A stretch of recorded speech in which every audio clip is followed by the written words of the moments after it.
From Studio 34E, you are watching the Scooting Scholar Report. I am your humble host, Richard Lawrence. The philosopher Friedrich Nietzsche said, "Nothing consumes a man more quickly than resentment." Well, we certainly saw that resentment play out in the cold-blooded murders of Allison Parker, a TV news reporter in Roanoke, Virginia, and her cameraman counterpart, Adam Ward. They were killed on live television by a former colleague, a reporter at the station by the name of Vester Flanagan, who used the screen name of Bryce Williams. It was definitely a tragedy, but it was even more tragic to me. It was especially disappointing to me when I learned that Vester Flanagan was black. Now, I'm not trying to say that I would have been elated had he been white. I'm just trying to say that I guess I could identify a little bit more with him because he was black. And so it hit home a lot more, I think, than it would have had he not been a black man. And think about it. Mental illness is something that does affect the black community at higher rates than non-Hispanic whites. In fact, blacks are 20% more likely to have serious psychological distress than their non-Hispanic white counterparts. These events also reminded me of another event which took place in Southern California about 2 years ago. You might remember the case of Christopher Dorner.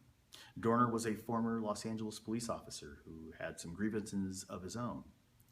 He ended up killing the daughter of a superior, the daughter and her fiance, in cold blood in their car.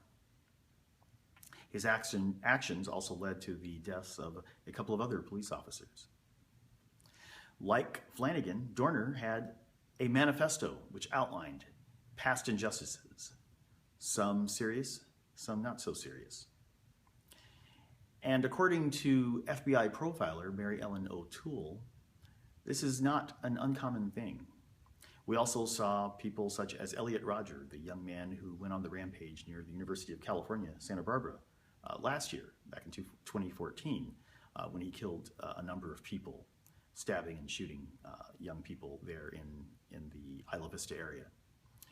And of course, who can forget Dylan Klebold and Eric Harris, who went on their shooting rampage at their high school, Columbine High, in Littleton, Colorado, back in 1999. In the cases of all of these men, they all had these manifestos, these large documents which talked about so many of the wrongs that had been committed against them. O'Toole calls these people injustice collectors. That is, these are people who view themselves as being victimized, bullied, discriminated against, and disrespected. They collect all of these past wrongs.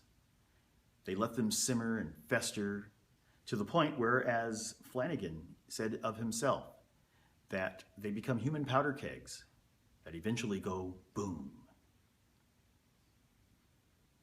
So I agree with some in the mental health community who have proposed that there should be a diagnosis associated with bitterness, hate, and resentment. They call it post-traumatic bitterness disorder. This is from the American Psychiatric Association. It's an adjustment disorder of prolonged embitterment which causes great impairment in most areas of life. The bitterness becomes so great that, as you can see, there is no turning back. But it's different because they don't necessarily have just one victim. Anyone can be a victim of this bitterness because soon they're upset with the entire world. Unfortunately, for these people, there does seem to be no turning back. Where is there? You know, for the rest of us, while it might seem like weakness, forgiveness can be the best remedy to this bitterness. Because remember, bitterness can consume us both physically as well as emotionally. But through forgiveness, letting someone off the hook for hurting us, that could be the best thing for our own welfare. Randy Fujishin says that forgiveness is probably the single most difficult human behavior one can do. So yes, it is difficult, but it is very freeing. It may be Oprah who said it best when she said that forgiveness is giving up hope that the past would be any different.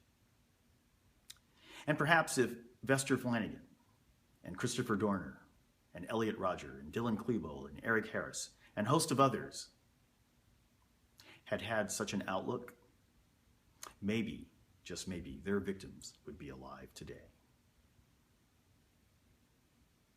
Well, I've got to scoot. I just want to thank you so much for joining me.